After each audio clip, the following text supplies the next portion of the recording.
Well, hello there. Thanks for joining us again for another CoffeeCraft video. And in today's video, we're planning to give our final review for our first embroidery kit review from Joann's. Auntie Christine and I completed 2 different embroidery projects. So this is my kit that I got for the beading. It was on clearance. That's nice because my final review is the actual project was very satisfying, very fun. I enjoyed learning how to do the beads, and you can see on the back I was actually rather consistent with the spacing of the beads, so I was pretty happy with that. However, you may notice near the top here, I can't see good. Yeah, near here, I ran out of beads, and there were none extra. I had extra yellow. I did not need extra yellow. And the couple of orange bits that I did have in here, they're beads that actually don't have any holes in them. So they're not gonna work good for that. And unfortunately, this is my big problem with every embroidery kit, is that almost none of them give you the type of floss that they used and the color code for the floss. But yeah, that was unfortunate. Like at this point, I know that they're like glass beads, I think. So like I could go buy beads and finish this, but it was disappointing, honestly. Actual design, the mandala, was very satisfying to do. And I love the colors that they picked. Yeah. It's just very, very pretty. So yeah, I think it turned out nice, but being the dark blue, it feels a little bit more obvious, I feel like. If it had been a little yellow or something, maybe. Right? So did they tell you how many beads you should use in each row? No, their instructions say, so I was following the image design where you put 3 or 4 on the string, you bring the needle down through the fabric, you bring it back up, back a couple beads so that you can kind of bring your needle through 2 of the beads of the 4 to begin another 4. So yeah, if your goal is to learn how to do beading embroidery, that did that for me, so check, it worked. But if it's gonna really bug you that you're not possibly gonna have enough material to complete the project, I don't know that I recommend this brand in general. If you're buying the kit so that you have everything you need to try to do it for the first time, to learn how to do it, or if you're buying it because you really like the pattern and you already have a ton of materials, like I have my whole box of tons of different colors of floss, everything could probably work out fine. I even have a box of little beads that I could verify and see if I have colors that are close enough to finish this project if I want to. That's my perspective from my experience. How about yours? Yeah, so I used this DMC kit. I had a very positive experience with it. My finished project here turned out lovely and was really fun for a beginner.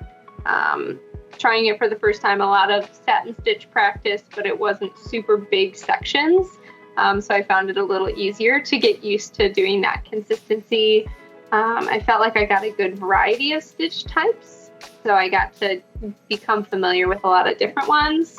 As we discussed earlier, I have lots of floss left, some of every color, and this in particular was amazing because I was traveling when I was working on my kit, and so I was going back and forth to different people's houses.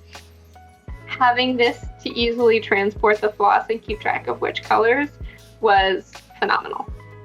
And as we discussed earlier, I do get the chart and it shows me the DMC color number. So if by some chance I had run out, I would know exactly what to use. But I would say the only thing for me that I was surprised by is how little instructions you have for the actual kit itself. Let me think. It did give graphics to show you how to do certain types of stitches, but I would say in the most general form or basic form. And then at the top, it's essentially transfer the motif onto the cloth and stretch it in the hoop. And then, actually that's it. Transfer. Then embroider. Stretch it before starting to embroider. They don't even tell you to embroider. They just assume that you know that's what to do. That's what we're going to be doing today, yeah. Yeah, exactly. So I found myself really enjoying having Auntie Sarah there to talk with about what should I do first, and she gave the helpful feedback about, you know, trying to pay attention to different areas that layer. Like for instance, with the stem and the leaves over here, I made sure to do the stem first, but otherwise I kind of just went based on what stitch type I was feeling like that day. And then for actually doing the stitches themselves, the craft skills page on our website was such a great resource for me. Essentially what it is it's just a listing of a whole bunch of different stitch types, and it's just a GIF where you can go and see the stitch done over and over again. So I could have that playing on my phone next to me. I could go and try to do the stitch and then have that reminder of, okay, yeah, that's where I start. This is what I do next. And once I felt more familiar and confident a few stitches in, I didn't need the GIF anymore, but especially getting started, I found that to be an invaluable resource. I was thankful for that, but overall, I would say my review on the kit is a couple thumbs up. The quality felt good, and the project was easy enough for me to complete. I think the only downside I remember from your kit was that it wasn't a stamped design.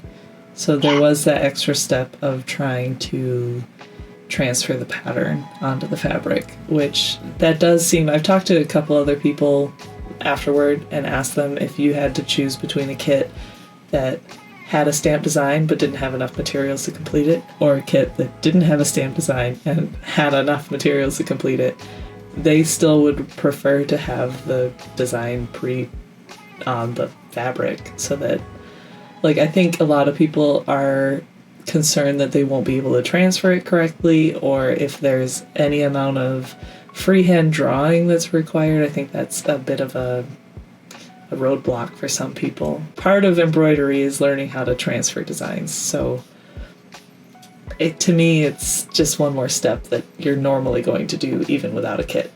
Pros and cons, right?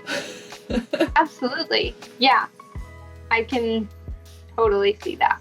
It ended up working out okay, but it felt like it took me longer to get started because I did have to work through that. And the pattern I chose was okay, because it was smaller lines or smaller sections, so it was okay that I didn't do it exactly perfectly, but I could see with more intense designs or more intricate designs that it would have been frustrating for me to try and transfer it over. If you're looking for a kit with it already printed onto the fabric, look for the keywords stamped or look for the keywords printed.